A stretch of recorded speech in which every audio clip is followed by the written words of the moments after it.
เราก่อนคติคำสอนอานิสงส์ผลบุญสติปัญญาเพิ่มพูนช่วยหนุนบุญญาญาติโยมพระครูสังวรศิลาธิรักมั่นคงแน่นหนักในฐานะศิษย์พระโคดมทุกลมหายใจตั้งจิตมุ่งหมายนำพาญาติโยมทานศีลภาวนาสร้างสมตามรอยพระบรมโพธิสมภาร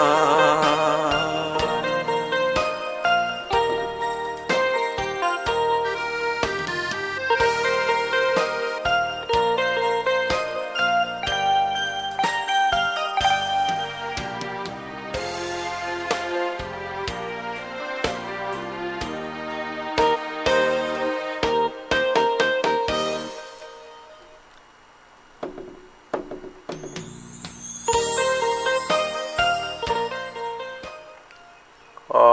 กราบนอบน้อมแด่พระรัตนตรัยอันมีพระพุทธเจ้าพระธรรมเจ้าพระสังฆเจ้าขอถวายความเคารพแด่พระเถรานุเถระพระสังฆาธิการพระสงฆ์องค์เนรจุตนจุองค์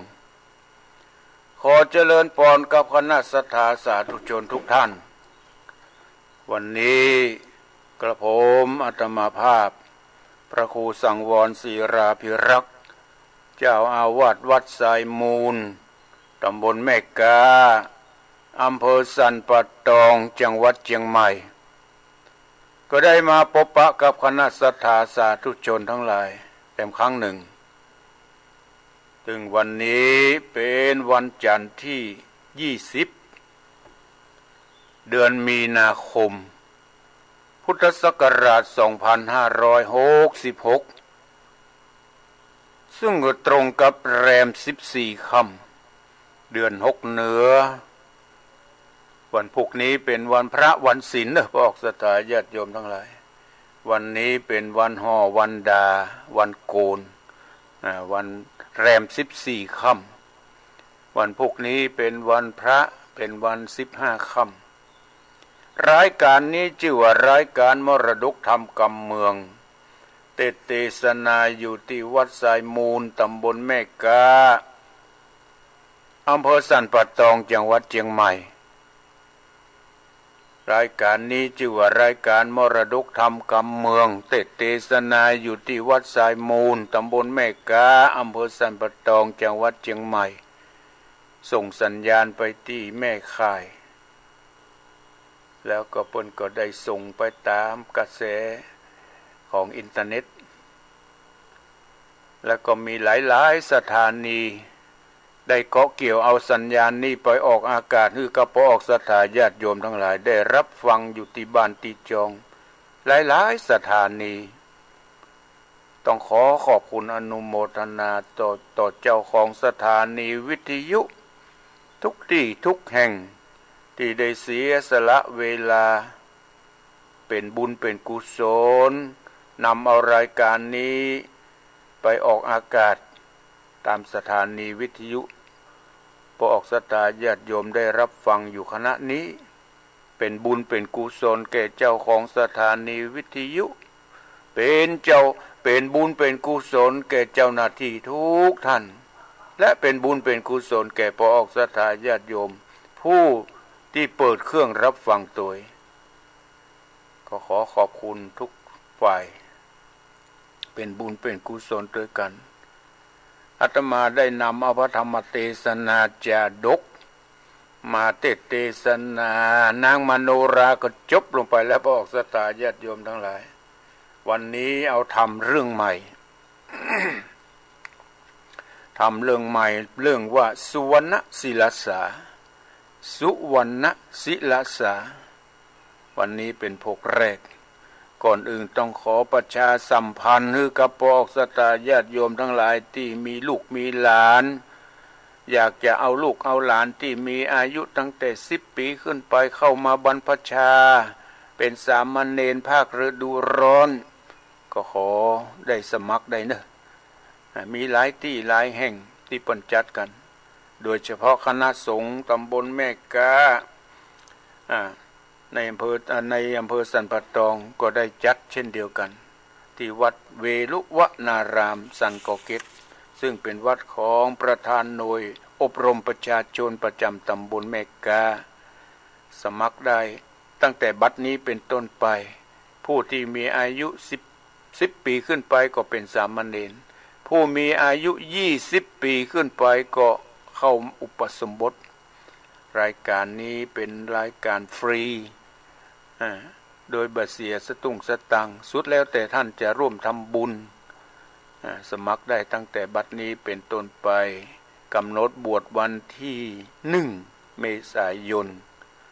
แล้วก็ไปจนถึงวันที่11 เมษายนหรือว่าใครจะบวชอยู่ต่อก็สุดแล้วแต่เจตนาของผู้เข้าบรรพชาและอุปสมบทหลักฐานก็มีสำเนาทะเบียนบ้านและสำเนาบัตรประชาชนของผู้บวชมาสมัครได้เนอะ แล้วก็จะไปลืมกันเนอะที่เปิ่นประชาสัมพันธ์กันมาตลอดวันที่9 เมษายนเอาไปพร้อมกันที่วัดเหล่ามนทาใกล้ๆกับวัดปากตางเจริญวันที่9เริ่มตั้งแต่9 โมงปลายเป็นต้นไปพร้อมกันที่หั่นเพื่อสะเก้าดำหัวสุมากาลวะปีหนึ่งก็มีครั้งหนึ่งบอกสตาญาติโยมทั้งหลายเพื่อมาฮื้อได้เป็นบาปเป็นกรรมต่อกันและกันระหว่างพระสงฆ์และคฤหัสถ์คือได้อยู่ร่มเย็นเป็นสุขตามประเพณีที่เราได้ทำกันมาสืบกันมาเอาละพ่อศรัทธาญาติโยมทั้งหลายเพื่อมือเสียเวลาก็ขอพ่อศรัทธาญาติโยมทั้งหลายได้ตั้งอกตั้งใจสดับรับฟังพระธรรมเทศนาเรื่องสุวรรณศิลสาเป็นลำดับต่อไป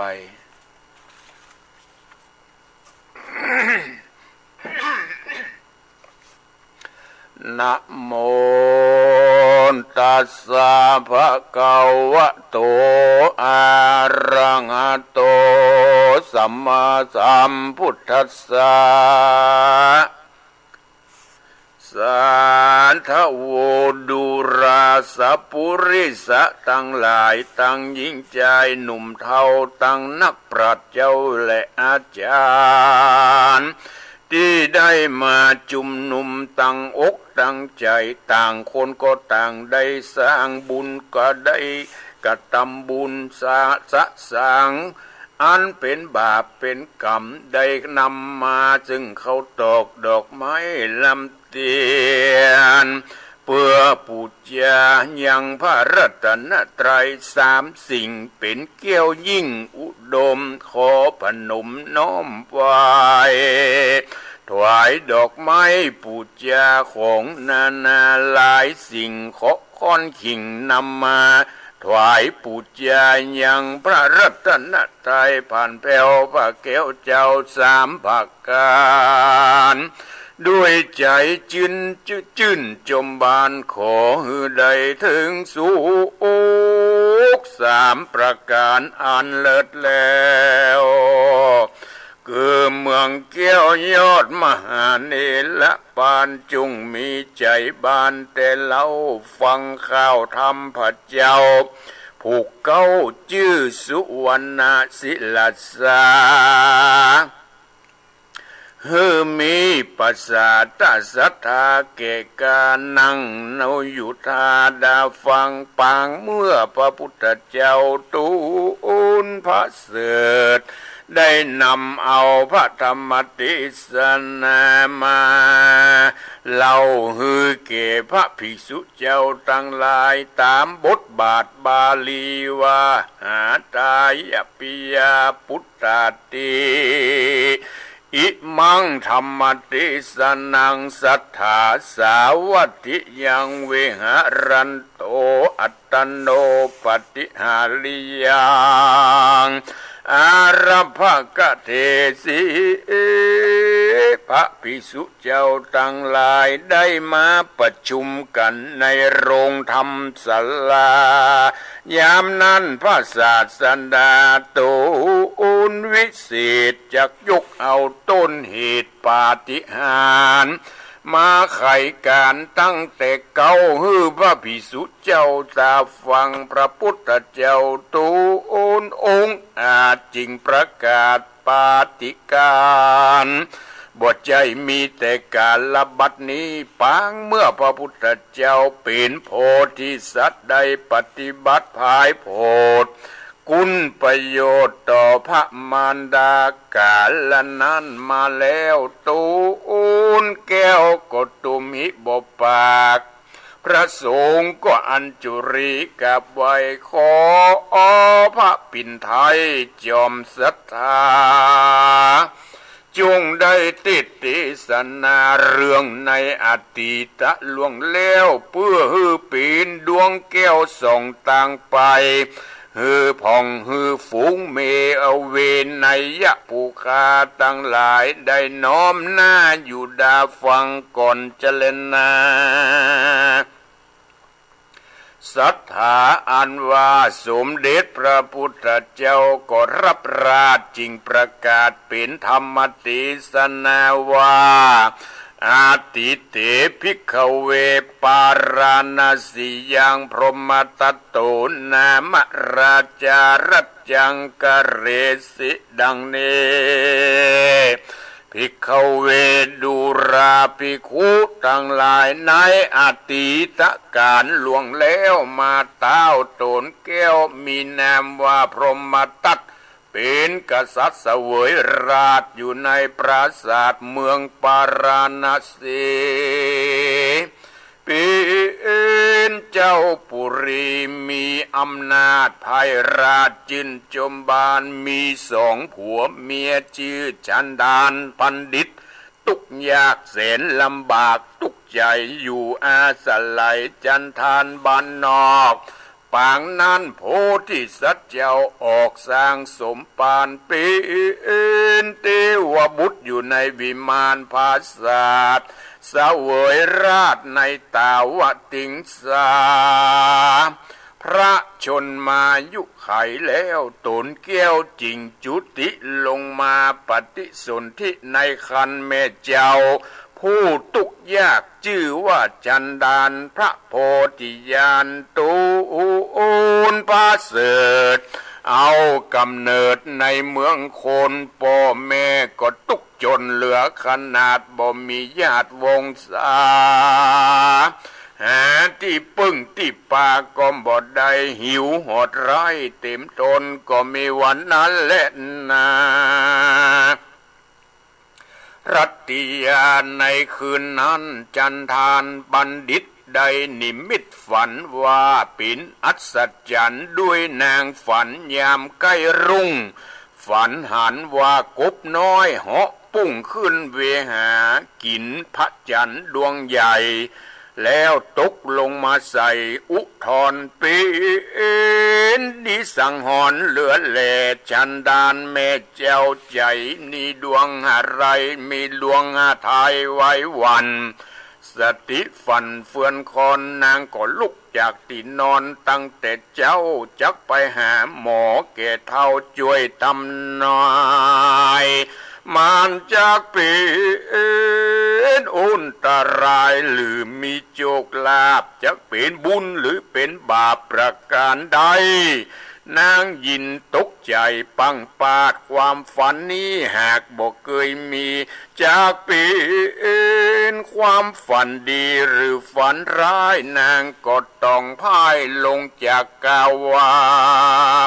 เดินตามมักกะเส้นใหญ่ไปปะปบใส่ใจรามมันก็ตักก็ถามดวนทีว่าเจ้าจักไปที่ใดจ้าหากใคร นางก็ไขจ๋าบอกต้านว่าข้าจักไปบ้านยังปอหมอทำนวยส่วนใจลามก็ถามนั่นสั้นว่าหมอตายนั้นอยู่หนใดนางก็ผาสไลตอบตานว่าข้าจักไปบ้านหมอหูราไปหาหมอชราเท่าเก่เปิ้นทำนายแน่อย่างตาหันเพราะข้านี้ฝันวิปลาสใจข้าพังพาดบอกเคยปะเคยกิใจกิกะถามเล่าความฝันแห่งเจ้าเหมือนเป็นดังลือจานางก็พรรณนาตามสัตย์ซื่อตามที่ได้จื่อจำมาใจนั้นพิจารณาดูเหตุมันก็สังเกตที่นางฝันน่าอัศจรรย์แต่เล่าความฝันแห่งเจ้าเลิศนักหนาจักได้พุทธาผู้ประเสริฐมีบุญเลิศอย่าสงสัยมีปัญญาไวเฉลียวฉลาดเป็นนักปราชญ์ผู้ตรงกุลเพราะนาบุญแต่จาดปอนก่อนบุญนั้นบ่ห่อนสูญหายแต่ร่างกายบ่ครบถ้วนบ่ครบล้วนธรรมดามีศิลาสาเต้าอันเพราะบุญเจ้าก่อนนั้นได้ผาธนาและนางเอ๋ยในกาลนั้นตั้งสุดตัวได้ยินคำทำนายใจผู้นั้นนางก็มีความสลังสงสัยแล้วนางก็ไปหาหมอผู้เฒ่าปีนหมอเก่าเดิมมานางก็โยหัตถากลับไว้ข้ามอนไทยชื่อชันดานบัณฑิตคนผ่านทุกยากข้ามีความฝันหลักเหลือใจจากปีนฉันใดแก่ผู้ข้าคอยร้ายหรือดีมากน้อยขอตันจุงทำนายเท่าหมอตายจริงถามแถมเล่าความฝันของเจ้าเป็นดังลือจานางก็ไขขี้ยาบอกผู้เท่าหมอเท่าความฝันเจ้าหากสำคัญฝันหันกบน้อยขึ้นไปกินผัดจันแล้วตกลงมาถูกต้องแห่งเจ้าปอขอปงจุงจะทำนายไปนาตัวข้าอยู่ดาฟังก่อนเล่นนาในกาลนั้นส่วนหมอเท่าอาจารย์ก็มาลงคูณหารบวกเลขดิถีเอกวันยามปีเดือนวันตามออกไตตันตำนายไว้ลาภามหาบุญญายิ่งโยดความฝันของเจ้านี้ใจสามานผู้มีบุญสมปานจักมาเกิดเอากำเนิดในคันมีผิวอันเลิศแล้วใสดังแก้วประภาบ่มีกายาเหมือนดังคนธรรมดาในโลกมีแต่กะโหลกกะศิลาสาและนางเอ๋ยสาตังสุดตัวเมื่อนางได้ฟังคำทำนายดังอันแล้วกราบลาหมอเท่าปิกคืนสู่กาวาเมื่อหมอเมื่อหนอโพธาเข้าสู่ในต้องบ่มีสุขต้องขี่เคือง5 เดือนตึงหลดแล้วผัวแก้วซ้ำเมื่อมอนดับจิตจรลาจากได้ปัดภาคบอกขึ้นมาได้10 เดือนมาควายนางก็ผาสูตรได้ปุตตา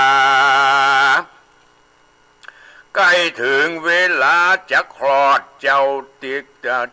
คิดใจสอดเล็งหันเมื่ออยู่ในคันแม่เจ้าหันแม่โศกเศร้ากังวลความยากจนเหลือขนาดความทุกข์บาดหัวใจบ่มีอันใดสักสิ่งแม่ทุกยิ่งเหลือกะนาจักบ่คลอดเหมือนดังทารกคนอื่นมีดาดดื่นตัวโลกาจักซ่อนกายาไว้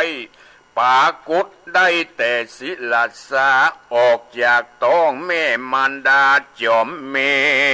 งคิ คิดแล้วจริงอธิษฐานด้วยบุญสมปานที่สร้างไว้ถึงลอดได้สัจจะปารมีขอฮือกายเข้าไปอยู่ในศีรษะเกตเป็นอุปเทศสัจจะอธิษฐานว่าร่างอันละเรางามพุทธผ่องอันอยู่ในแห่งห้องมารดาก็หายเข้าไปในศิลาสาแห่งเจ้า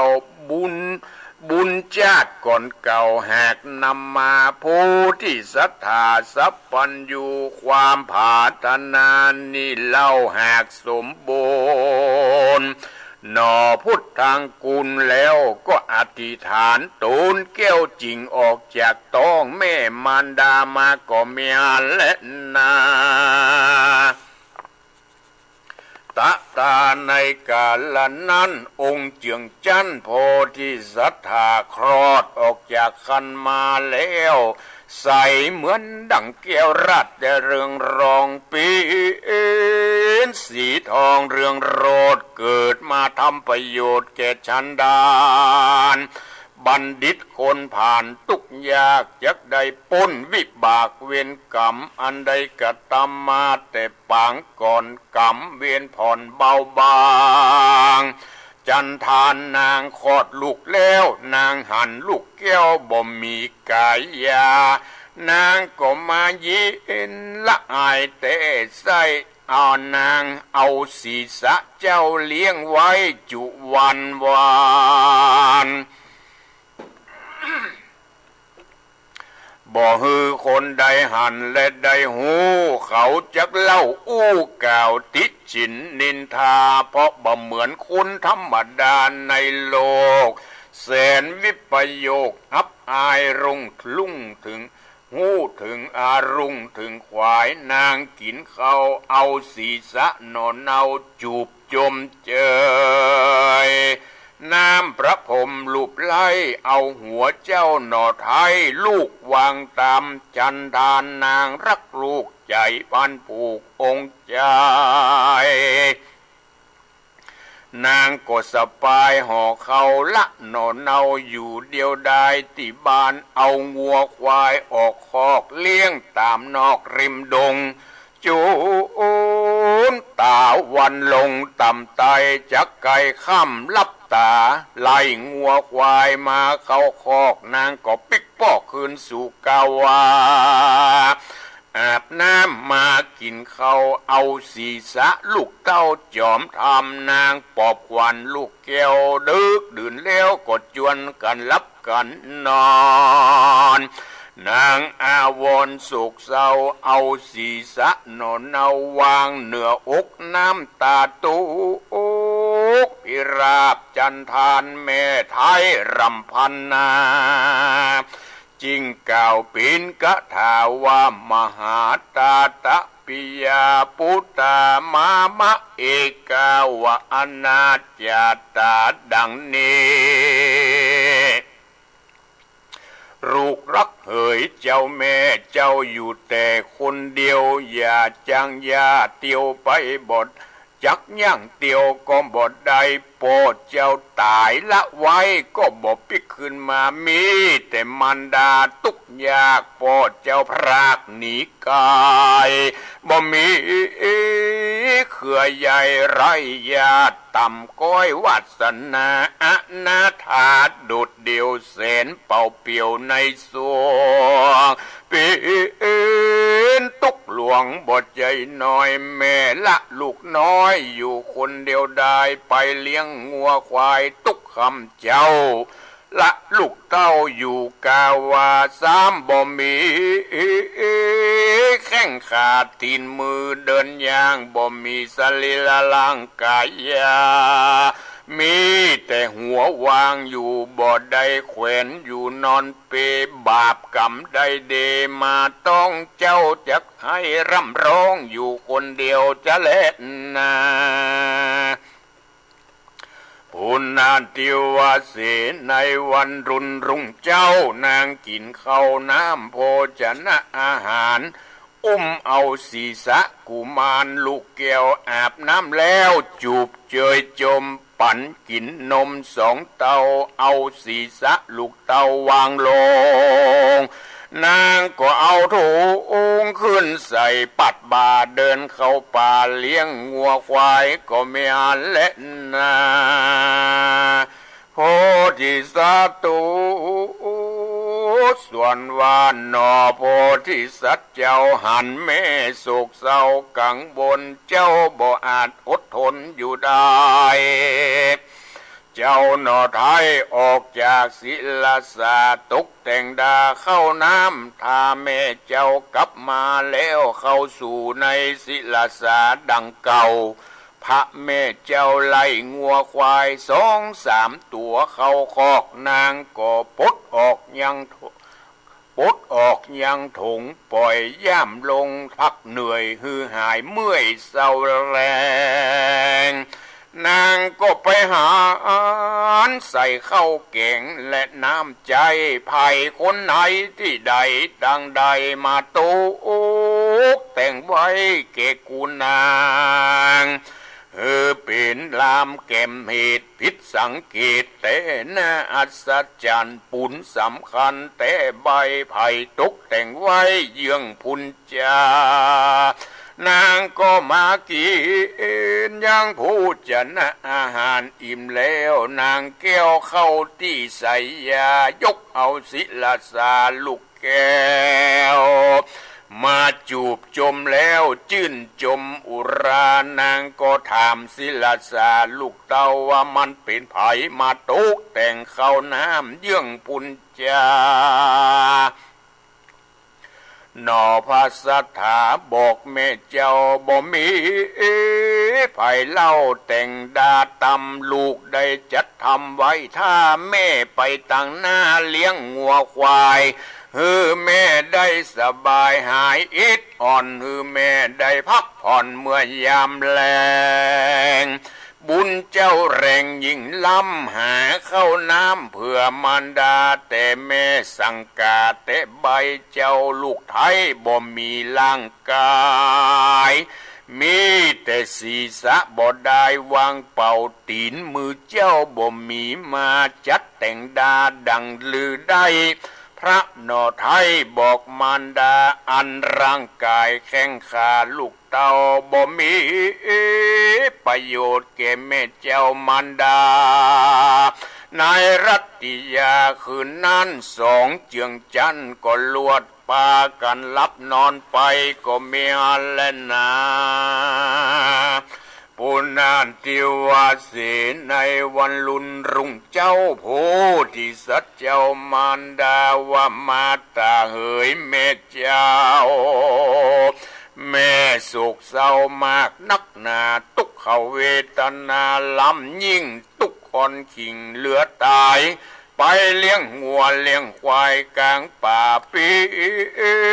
นตุกล่าเดินจรในดงดอนป่าไม้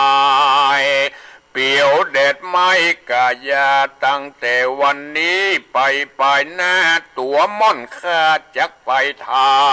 ำแม้นเป็นกรรมปังก่อนก็ขอให้ได้ผ่อนเบาไม้ลูกจักไปเลี้ยงงัวเลี้ยงควายเต้นแม่จุงอยู่ข้าววานางจิงถามพุทธาน้อยหนอว่าลูกรักปอดใจเดียว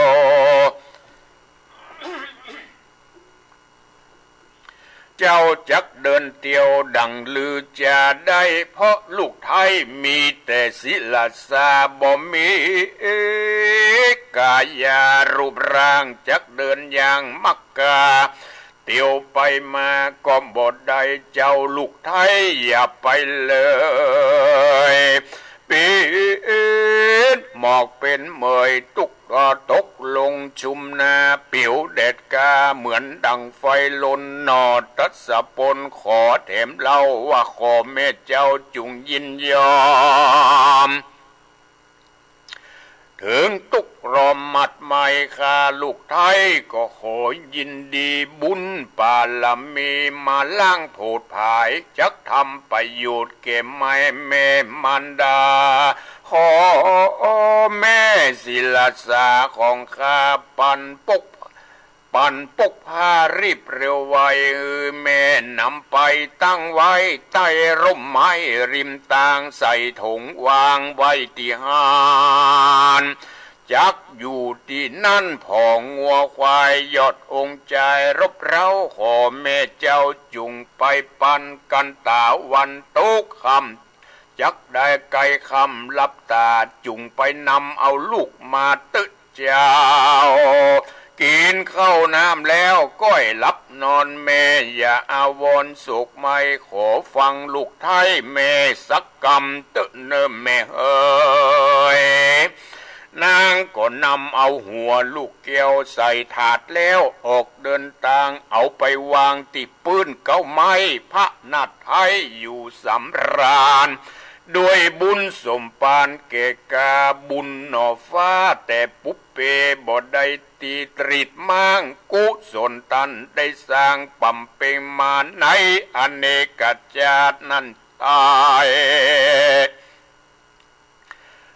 ถาดไม้เกิดเป็นทองงามเรืองรองสะอาดกายเป็นถาดสุวรรณะมีผิวอันงามบทเศร้าบุญแห่งเจ้ายอดองค์ใจฝูงงัวควายเล็มกินยาบ่ภาคหน้าไปไก่อยู่ใกล้ล่มไม้เหมือนมาหนิมเตี้ยงได้บ่เฟือนคอนบ่ถอดถอนคดคายบ่หลีกย้ายอยู่ฉันดีด้วยอานุภาพอธิษฐานปาละมีตนนาองค์หนอฟ้าจิ้นจมบานส่วนจันทานบัณฑิตแม่เจ้าก็รีบต้องเต้าเตียวมายามตาวันกาไกลคำแล้วปาเอาศีรษะลูกแก้วไปขึ้นสู่กาวากินโภชนาเสร็จแล้วปาลูกแก้วเข้ารับเข้านอนก็เมียนและนาในอดีตกาลีในกาละล่วงแล้วพระนอแก้วพระสัทธา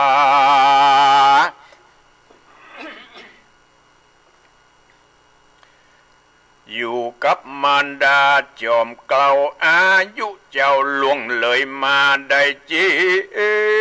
ตวัดสาขวบเข้าองค์พระเจ้าจินเจริญวายเจ้ามาขันนิ่งใจกึดสอดคิดใจรอดไปมาในรัตติยาจักไกรุ่งสายฟ้าพุ่งเรืองรายเพราะแม่จอมไตเป็นคนทุกคนยากแสนลำบากเหลือใจบ่มีวงใหญ่ไรญาติแสนอนาถายามเมื่อได้โรคาเจ็บไข้ก็แหมบ่ได้ยุกยาความวิตนาแม่เจ้านับวันจักเกเท่ารอยราจากทำไรทำนาก็ยินยากแสนลำบากหลายประการสมบัติหลักฐานก็หาบ่ได้ตัวเรานี่ไส้เกิดมาบ่ได้จักไปก้าไปขายเลี้ยงแม่พอได้เพื่อแผ่แก่มารดาเจ้าลุกขึ้นมายามเจ้าจริงบอกแม่เจ้ามารดาว่ามาตามแม่เอ๋ยข้าลูกนี่เล่าเกิดมาเป่ามาได้จักไปก้าไปขายต่างนาลูกไปบ่เมินบ่จ้าก็จักปิกปอกขึ้นมานางมีความสั่งแกมบ่ใจน้อยจริงถามลูกน้อยองค์ใจว่าเจ้าจักไปก้าไปขายเยื่องใดจ่าเจ้าเพราะลูกเต้าบ่มีกายมีตีนมีมือก็บ่มีเหมือนอย่างคนใดเพราะลูกไทยมีแต่ศิลาสาและนาตะตาในกาลยามนั้นมีปอกาสะเป่า500คนหลายบ่น้อยอยู่หมู่นาวาเข้ามาสู่ธนากันว่าจะไปก้าไปขายเยืองสุวรรณภูมิเป็นที่จุมนุมคนต่างเตศสุวรรณเขตแดนไก่ก้าขายอันใดก็มีกำไรหลายเต่า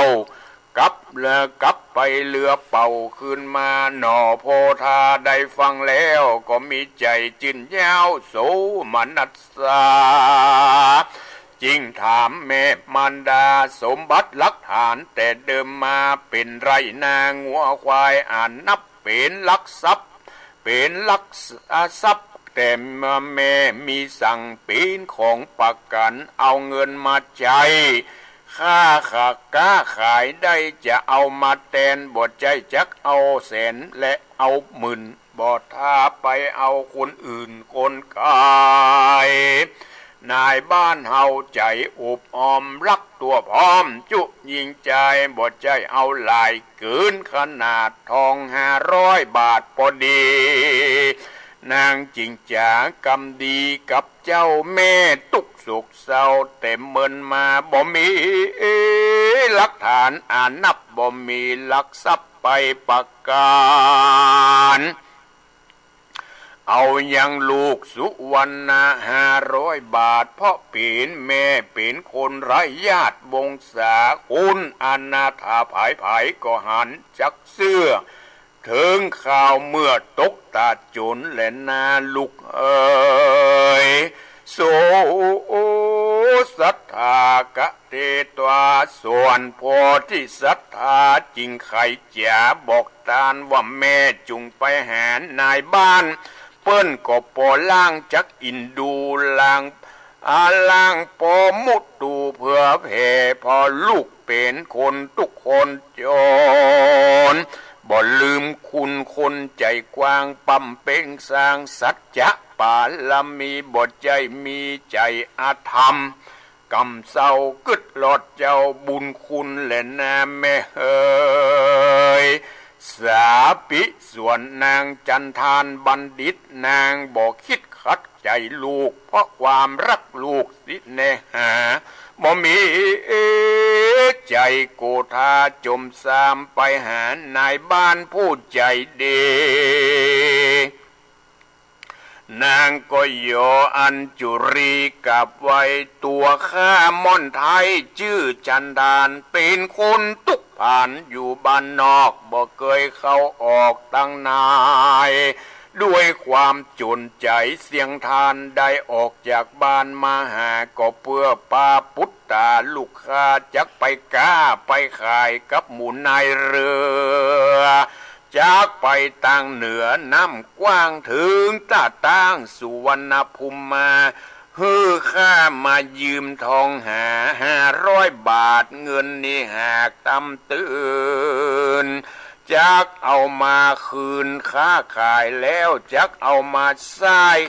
เมื่อลูกข้าปิกปอกไหว้คืนมาด้วยปุญญานุภาพอธิษฐานปราบโลกีสัจจะปาลามีเตี้ยงมันความสัตย์ซื่อนั้นชื่อลาภานายบานมีโสมนัสสาจมจืนเอาคงทองคำ500 บาทยืนฮือเก็บปันนางจอมคิงบางแม่เจ้าจริงกับมหาหนอนเนาศิลาสาไขขี้ยาบอกตานว่านายบ้านตั้นเปียดมีใจเป็นธรรมออกปากไปกำก็ได้เจ้าหนอไทยสาธุยินดีจริงจักไขกำมีบอกแม่เจ้าว่าวันพุกเจ้าจักกาบลาไปกับหมูนาวาก้าขายต่างห้องเข้าไปถึ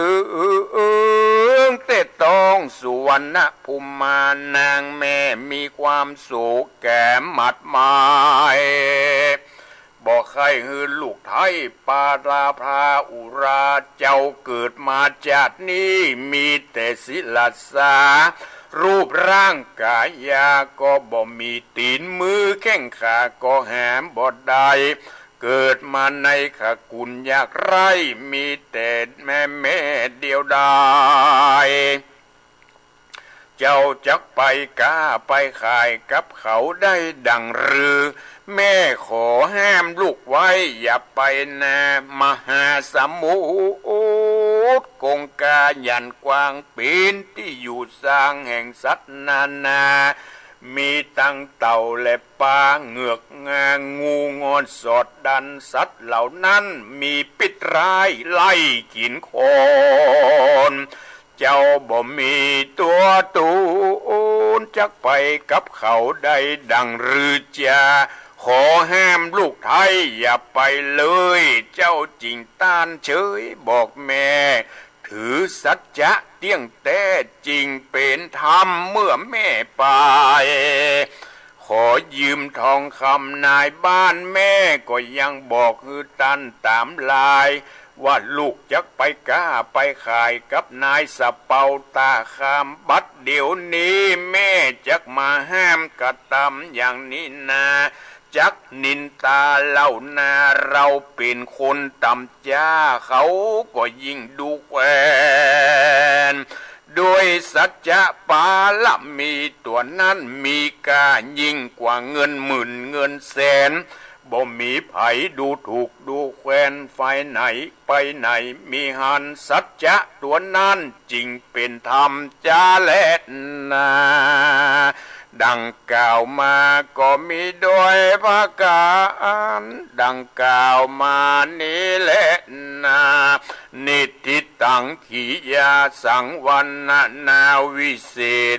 จะห้องเหตุยังสุวรรณศิลสาผูกต้นก็บังโคมสมเร็จดี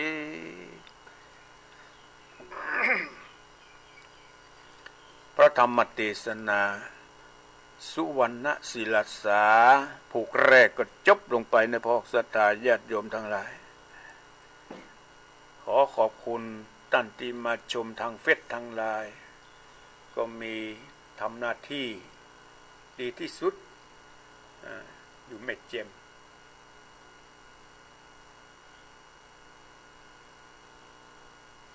แม่หลวงสายฝน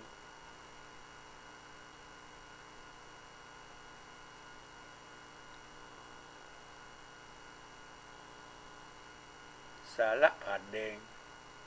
เกตถวาอัมพรโลหะอยู่ลีแม่หลวงสายฝนแม่จิรพันธ์โมโป้สาระผาดแดงอยู่หนองผำนะเดินเพนทิมวาง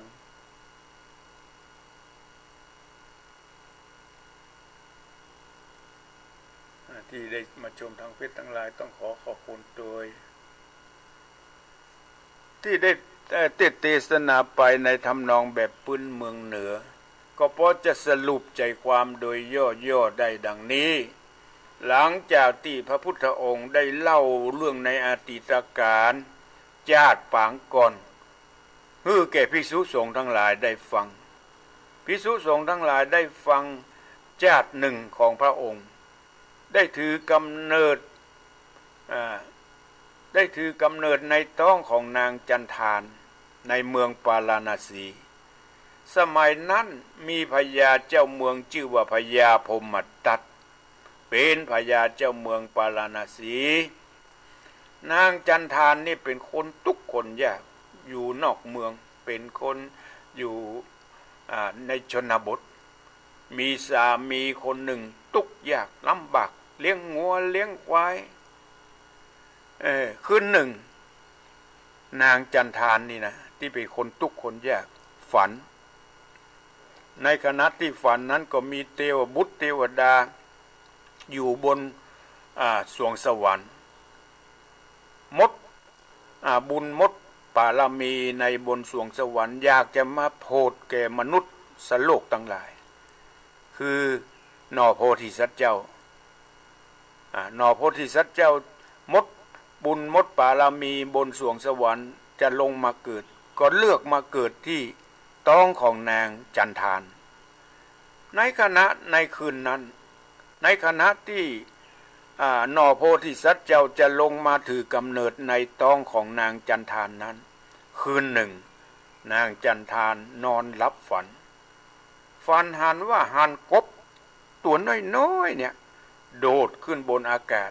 ขึ้นไปกราบเอาพระจันทร์เนาะเพราะน่าอัศจรรย์ก็โดดขึ้นไปกราบพระจันทร์บนท้องฟ้าแล้วกบตัวนั้นก็ตกลงมา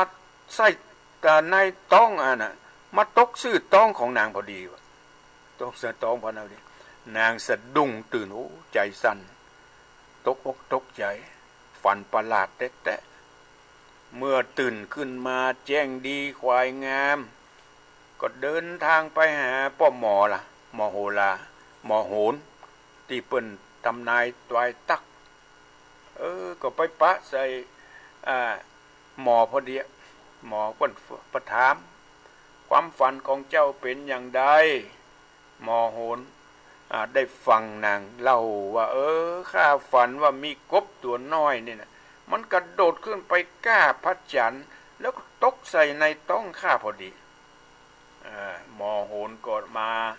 เอากระเป็นกระดานมาบวกลบคูณหารถามวันเดือนปีเกิดว่าเศษอะไรยังโอ้นางตัวเลขออกมาเป็นเลขที่น่าอัศจรรย์งดงามนางจะได้ผู้มีบุญญาบารมีมาถือกำเนิดในท้องนางเนอะ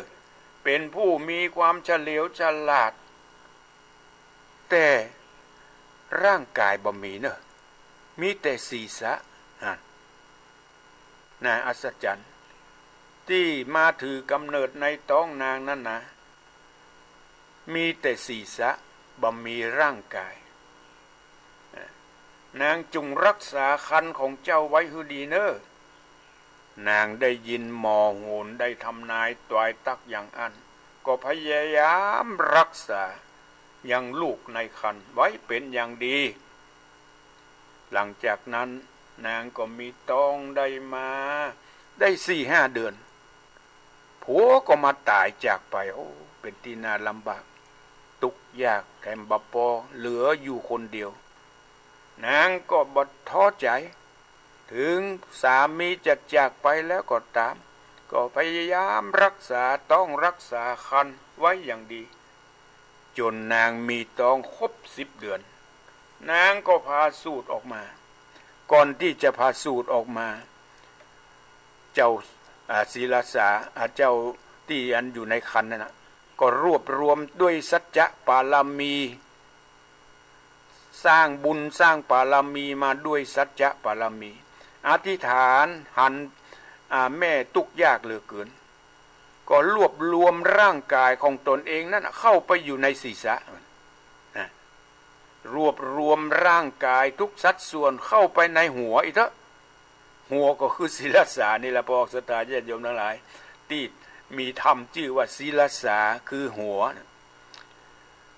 นอโพธิสัตว์เจ้าได้รวบรวมร่างกายของเจ้าเข้าไปในศีรษะหมดด้วยสัจจะปารมีที่ได้สั่งสมมาว่าหลังจากนั้นเมื่อครบ10 เดือนนางก็พาสูตรลูกออกมาก็อย่างที่กล่าวนั่นแหละหันแต่ศีรษะบ่มีร่างกายนางหันแต่หัวบ่มีตีนบ่มีมือบ่มีตีนบ่มีมือนั่นก็คือศีลสามีแต่หัวถึงมีแต่หัวนางก็นางจันทานผู้เป็นแม่ก็มีความฮักไหนก็เป็นลูกละมีความฮักความอินดูสงสารเลี้ยงดูมาเป็นอย่างดีเลี้ยงดูมาเป็นอย่างดีบ่ฮือได้คัดสนปันกินนมตั้งอกตั้งใจเลี้ยงลูกด้วยความฮักความสงสารถึงลูกจะบ่เหมือนคนอื่นก็ตามลูกเฮาเลือดเนื้อเชื้อไขของเฮามันจะเป็นกรรมเป็นเวรอันใดก็บ่ฮู้ได้ในขณะที่กุมารนี้อยู่ในครรภ์อย่างที่กล่าวนั่นน่ะเพิ่นได้รวบรวมสัจจะอธิษฐานหันแม่ทุกข์ยากก็ได้รวบรวมร่างกายทั้งหมดเข้าไปอยู่ในศีรษะร่างกายของเจ้าตามความจริงก็เป็นที่ร่างกายสมบูรณ์นี่แหละมีร่างกายเหมือนกับคนปกติแต่ร่างกายหายไปอยู่ในศีรษะแม่เลี้ยงกินนมตามปกติเมื่อได้เวลานางก็มีอาชีพเลี้ยงงัวเลี้ยงควายเนาะเลี้ยงงัวเลี้ยงควายวางเอาศีรษะวางไว้ในถาดแล้วก็ออกไปเลี้ยงงัวเลี้ยงควายเป็นประจำพ ผ่านไปหลายปีลูกก็มีกำกึดกำอ่านเอาเฮ้ยลูกก็มีพอที่จะหูกำคนหันแม่ตุกยากเหลือเกิน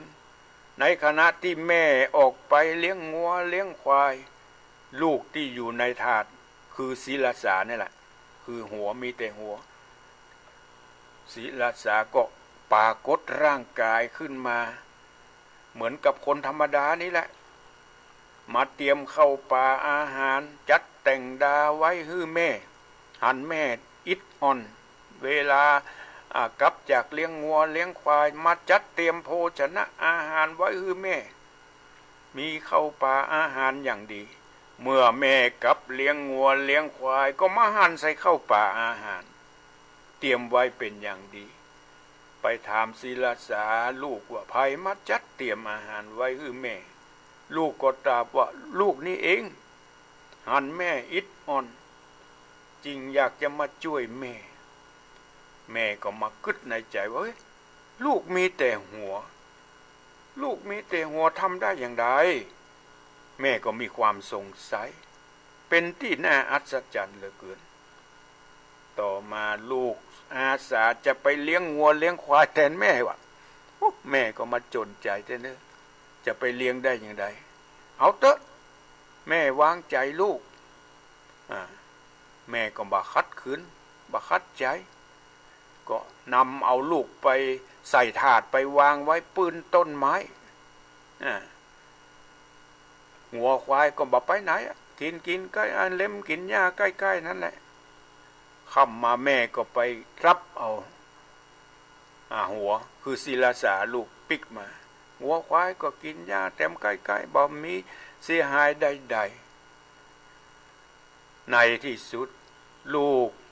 ศีลสามีกำกึดกำอ่านว่าแม่ยังมาตุกมาอยากแต่เนออยากจะไปก้าไปขายอยากจะไปก้าไปขายกันนะพอกสตาญาติโยมทั้งหลายคือแม่ไปยืมเงินผู้ใหญ่บ้านมาเพื่อมาเป็นทุน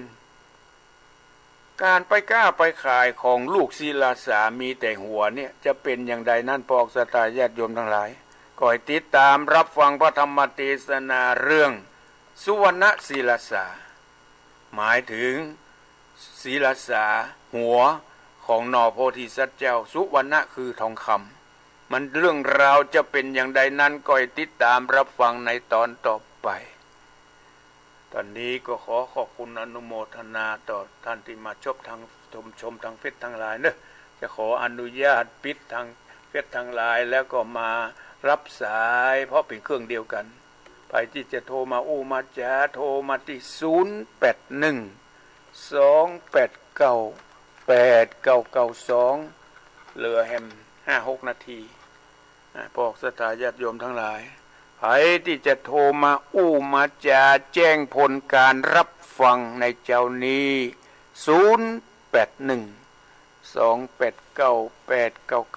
0812898992นะ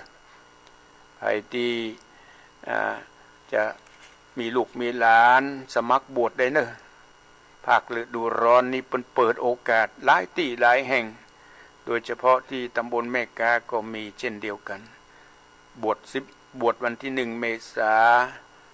แล้วก็ไปจบโครงการวันที่11 เมษายนโดยบัตรเสียค่าใช้จ่ายใดๆมี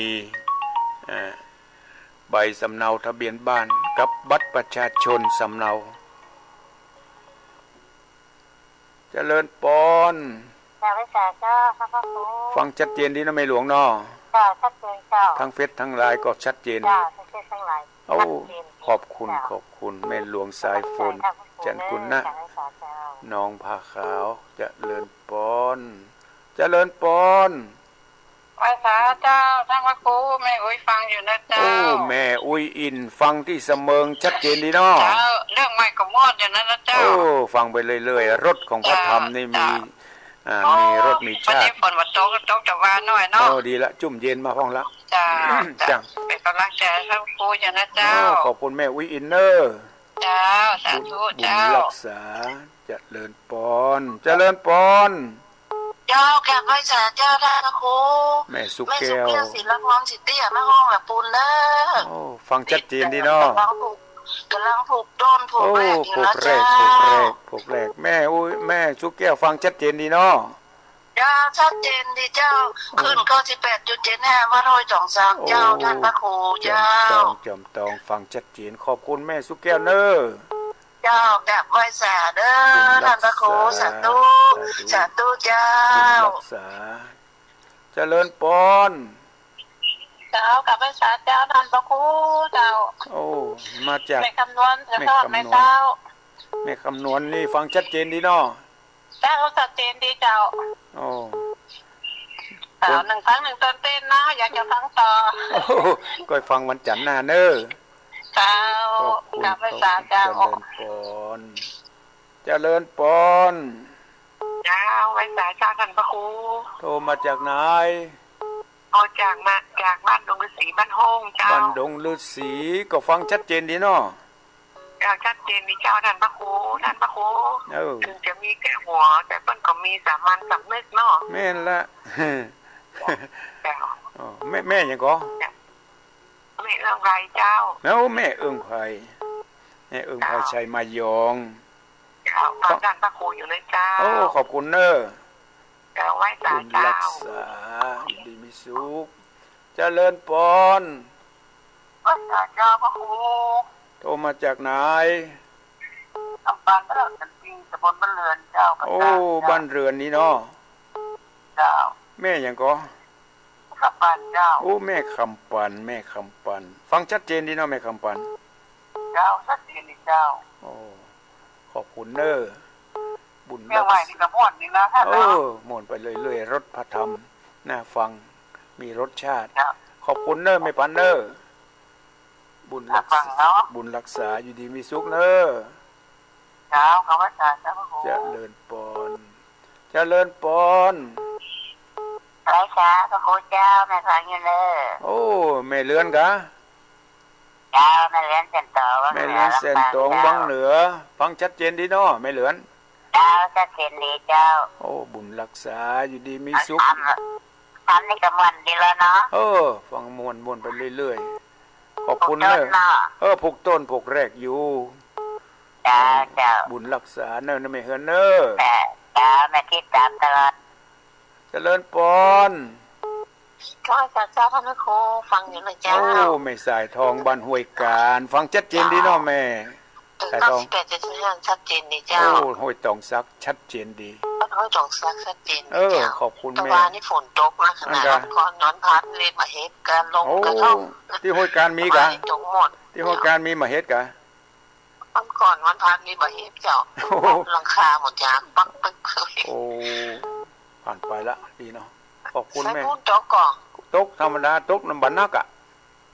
ตะวันก็ตกเต็มนักตะวันนี่มีมาเฮ็ด ตก เจ้า บันนักเจริญพร จ้า เนอะ ชัดเจนดีคือกำลังใจนะ บุญ เจ้า รักษา ที่จะ สายสุดท้ายเนอะเจริญพร จากไปสาหัสตะกู โอ้ เจ้า แม่อย่างลำปางอะแม่อย่างก็ แม่สิกูจากเราบ้านหลังรองจากบ้านมันเต้าอำเภอเมียงจากวัดลำปาง แม่ เจ้า สีคูณลำปาง เจ้า โอ้ขอบคุณนะ วัน แม่ นี้เจ้าหัวปกับมีบุญนะ โอ้คนมีบุญโอ้ขอบคุณเนอะแม่สีคูณเนอะ เจ้า โอ้ ฝนตกปะเจ้า โอ้ฝนตกหน่อยเดียว เจ้า ขอบคุณ เป็ นะ น แม่ กำลังใจนะ เจริญปอนอาตมาใจเวลามาพอสมควรบัดนี้เวลาหมดขอขอบคุณทุกเสียงทุกสายเนอะโดยบุญญาปารามีที่ได้ฟังกันขอขอบคุณอนุโมทนาทุกเสียงทุกสายจงมีอายุมั่นขวัญยืน